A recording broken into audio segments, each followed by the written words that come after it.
There's a lot of discussion about what Ulysses means and its difficulties in getting published, but not so much about Joyce's writing process for this novel. In this video, we will identify 6 key elements for how Joyce produced this work, which might even inform your own writing. Let's first get a little context. Imagine Dublin in the early 1900s. In this bustling, complex city, Joyce sets the stage for his groundbreaking novel. But behind the scenes, the creation of Ulysses was fraught with personal struggles and professional controversies. Joyce, battling near blindness, financial instability, and constant health issues, poured his life into these pages. And in his letters, he often voiced his frustrations, once writing, "I am extremely tired of writing this book," to a friend in 1921 as he neared the completion of Ulysses. But we're concerned with this writing process, right? We know he had horrible issues with his eyes, from conjunctivitis to cataracts, sometimes prompting him to write in big letters with crayon or charcoal on massive sheets of paper. We know he carved out copious amounts of time for writing and didn't give up. But we don't know things like he sat down to write at 8 a.m. every day, wearing a particular pair of fuzzy slippers with his daily dose of cocaine. That's not the kind of information I can give you. But let's look at some key elements we can glean from Joyce's letters and commentary from contemporaries. He meticulously researched. James Joyce's commitment to realism in Ulysses extended beyond mere literary technique. It was a deep-seated pursuit to embed the authenticity of Dublin life into the fabric of his story.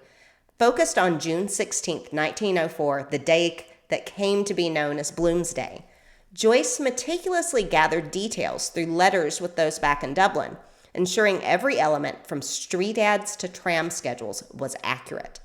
Critics like Kiberd have noted, Joyce's Dublin is not merely a physical space, but a psychological landscape constructed with obsessive precision. And this dedication resulted in a novel that didn't just depict life, but reflected its very essence, making Ulysses a significant cultural artifact. Joyce even remarked, "I want to give a picture of Dublin so complete that if the city one day suddenly disappeared from the earth, it could be reconstructed out of my book." He experimented with style and structure. While the Odyssey serves as a skeleton for structure, Ulysses goes well beyond an updated reimagining of the epic poem.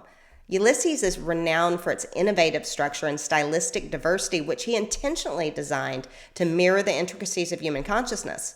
He experimented with various narrative styles, reflecting different aspects of human thought and emotion.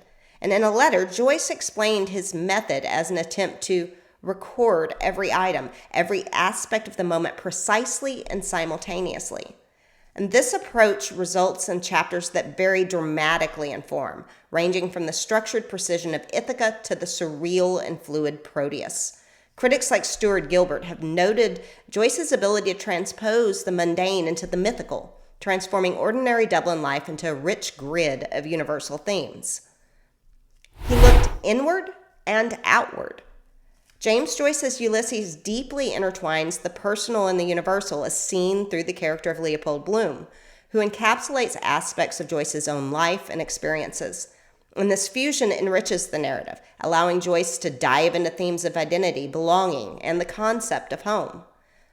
Bloom is Joyce's Ulysses, and through him, Joyce speaks of exile, race, and the dislocations of modern life. And critics like Derek Attridge highlight how Joyce's personal experiences lend his characters an authenticity that appeals to a universal audience, effectively bridging the gap between individual human experiences and broader existential themes. He revised and revised again. James Joyce's relentless pursuit of perfection in Ulysses is vividly evident in his exhaustive revision process. He meticulously refined every aspect of the text, from the overarching narrative down to the smallest linguistic detail, to ensure each element aligned with his artistic vision. And according to his close friend, Frank Budgen, Joyce would put in a comma in the morning and take it out in the afternoon, illustrating his painstaking attention to detail. This intensive editing not only enhanced the precision of the language, but also deepened the thematic and symbolic layers of the work, culminating in a richly textured final manuscript. Richard Ellmann notes that Joyce viewed revision not as a correction, but as a process. indicating that for Joyce, the act of rewriting was integral to the discovery and development of the novel's ultimate form. He sought feedback. James Joyce's creation of Ulysses was deeply enriched by his interactions with the vibrant community of contemporaries. Ezra, for instance, was instrumental not only in providing critical feedback, but also in assisting Joyce through the complex publication process. Pound himself noted, "The arrival of Joyce's manuscript was like receiving a grenade in the post," highlighting the explosive impact and the challenges it presented. Nora Barnacle, Joyce's partner, also significantly influenced the portrayal of female characters within the novel, infusing it with authenticity and depth. And this collaborative environment was pivotal for Joyce, as it provided both inspiration and practical support, allowing Ulysses to reach its audience in its full grandeur. And he fought to get his work published. Ulysses, with its candid and explicit content, challenged the norms of its time, rendering it too audacious for conventional publishers. Initially serialized in the American journal The Little Review, the novel endured legal scrutiny through obscenity trials that risked overshadowing its literary merit. It was Sylvia Beach of Shakespeare and Company in Paris who took the bold step to publish the entire novel in 1922. And this act did not just make Ulysses accessible to the public, it also marked a transformative moment in literary history, cementing the novel's influence and legacy. So, what does all this tell us about James Joyce's writing process for Ulysses? He researched, experimented, observed, revised, sought feedback, and didn't give up.